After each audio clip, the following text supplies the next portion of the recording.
Now, this coronavirus issue, paradoxically, gets worse. I say paradoxically because the numbers inevitably will go down, but the real problem is as to how this issue has been addressed, and that will remain. And I sense some will be politically damaged. Now, apart from Victoria, think about this. There are only 4 new cases around Australia. 4. This is the last 24 hours. And across Australia, there are only 42 in all of Australia who are serious or critical. 42. Apart from Victoria, 20 people in hospital, 9 in intensive care. Now, while the figures will inevitably improve, the fallout, I suspect, will get worse. The central issue is, how much have we been duped and sold down the river by the response? I mentioned last night Kim Jong-Dan from the People's Republic of Victoria wants to extend Victoria's state of emergency powers by a year. Bill Shorten, to his credit, warned that Victorians were freaking out. But I noted an interesting comment by the president of the Rule of Law Institute of Australia, Robin Speed, who said there had not been proper checks and balances applied to the lockdown measures. I'll come to that in a moment. And he said what I've been saying for months.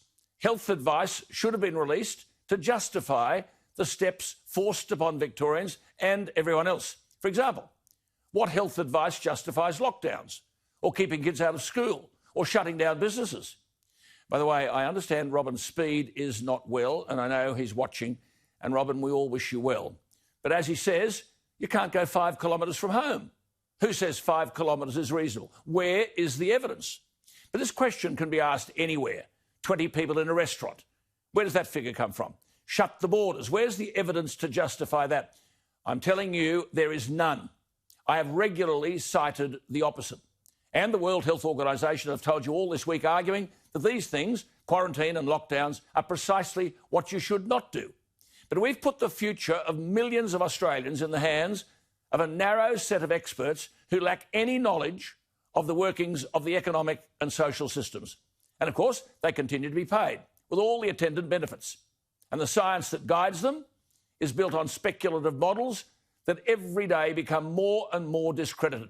Prime Minister, are you listening? Daniel Andrews, Gladys Berejiklian, Anastasia Palaszczuk, Mark McGowan, that bloke in Tasmania and the Northern Territory. Nothing can justify giving this kind of power to unelected officials and to government who have no mandate from the electorate to trample our freedom and our liberties.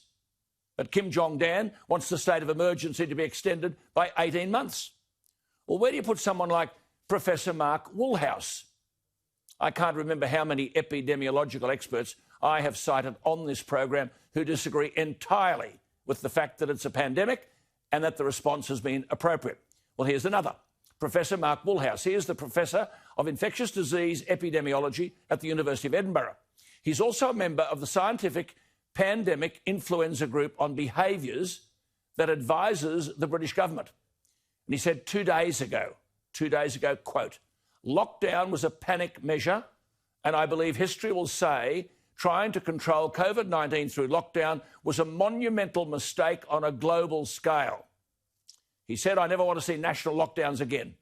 I believe the harm lockdown is doing, he said, to our education, healthcare access, and broader aspects of our economy and society will turn out to be at least as great as the harm done by COVID-19. He's advised the British government to, quote, strive to unlock society safely rather than restricting it further.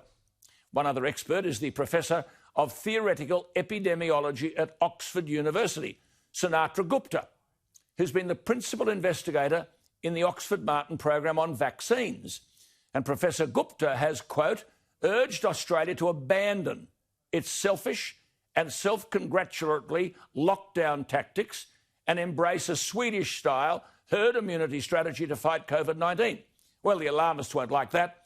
The so-called political leaders who would never have heard of Professor Gupta. She went further. After all, I suppose she's only Oxford University and a disease expert. Of course, these political leaders, Morrison, Berejiklian, Andrews, they'd know more, wouldn't they? Professor Gupta then argued it would be better to let COVID-19 spread in the community and have stronger measures to protect the vulnerable, such as the elderly and the sick.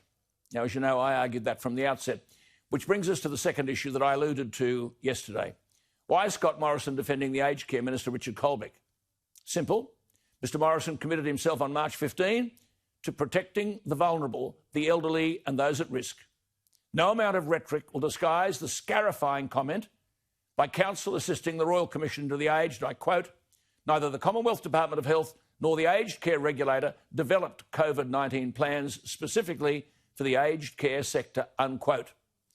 Look, let me tell you this. Governments everywhere are in trouble on this. It's now time for you, the people, to make your voices heard. You don't have to cop this rubbish.